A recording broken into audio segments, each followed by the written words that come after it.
Welcome to the Topper Shotgun Collectors Project. Today we're going to be talking about the Guns of Gardner, toppers from 1974 to 1986. This will include the Model 58 and the Model 88 and all the submodels derived from those two mainline models. In the mid-1960s, H&R was acquired by the Kita Company and managed by the Rowe family from Gardner, Massachusetts. The 1960s were a lucrative time for H&R. They had big contracts with the military to build the M16. They built hundreds of thousands of M16s. They had 4 factories operating, including the original factory that was built in 1894 in Worcester, Massachusetts, 2 smaller facilities, one in Rochdale, Massachusetts, and another in Elm Grove, West Virginia.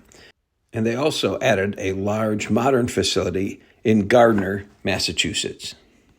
In March of 1971, with the last delivery of M16s, the lucrative government contract stopped. The facilities at Rochdale and Elm Grove were quickly closed. The Worcester facility, due to its large size and old age, was abandoned as well. By 1974, the Gardner, Massachusetts facility was the only remaining plant building H&R firearms.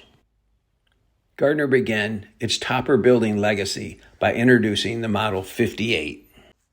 The 58 followed the topper tradition. It was a single barrel, side lever, top brake with a self-adjusting barrel latch, a potent shell ejector, and a color case hardened frame.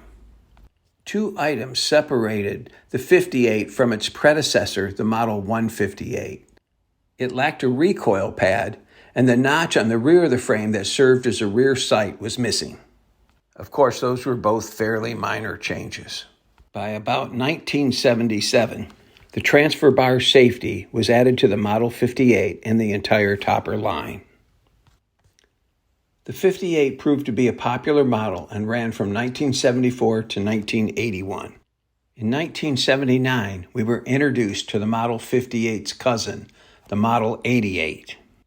H&R tried to rebrand the 88 as the American Classic, but the topper name stuck, and you can even find 88 stamped with the topper name.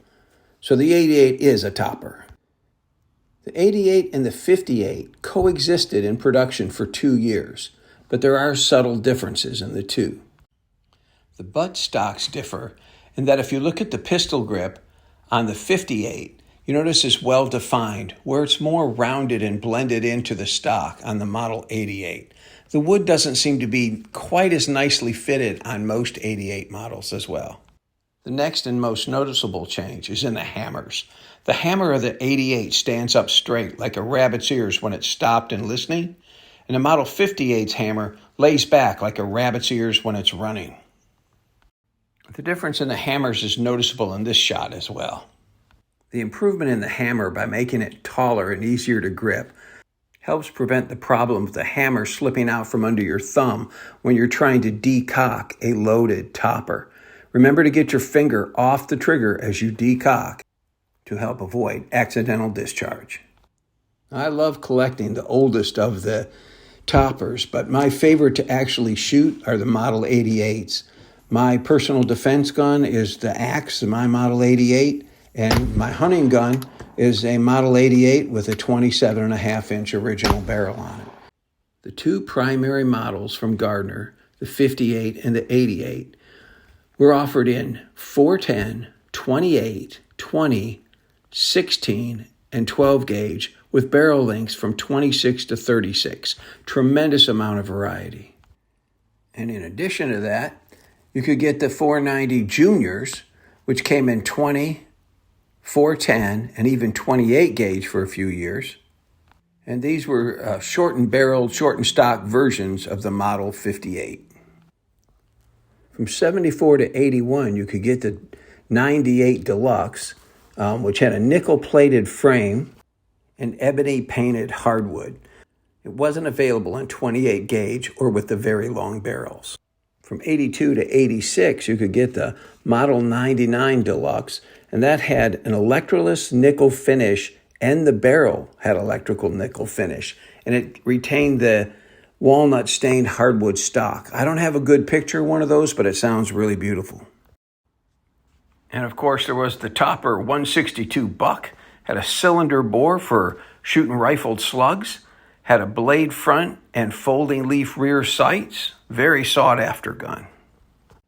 And last but not least is the 176 Magnum in 10 gauge. I have no experience with this gun, but it looks like a really amazing piece.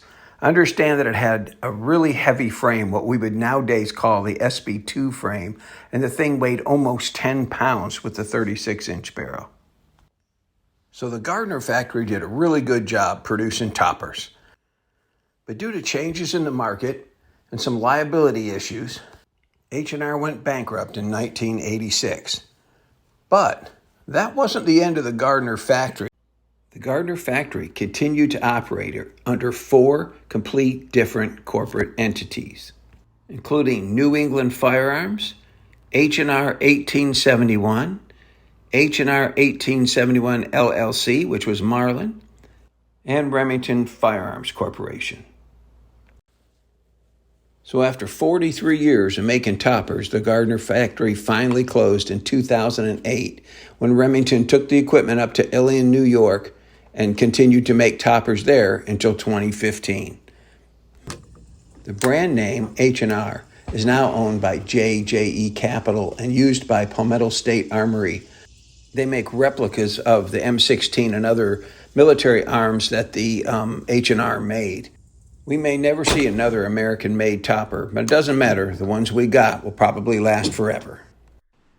Thanks for visiting the Topper Shotgun Collectors Project.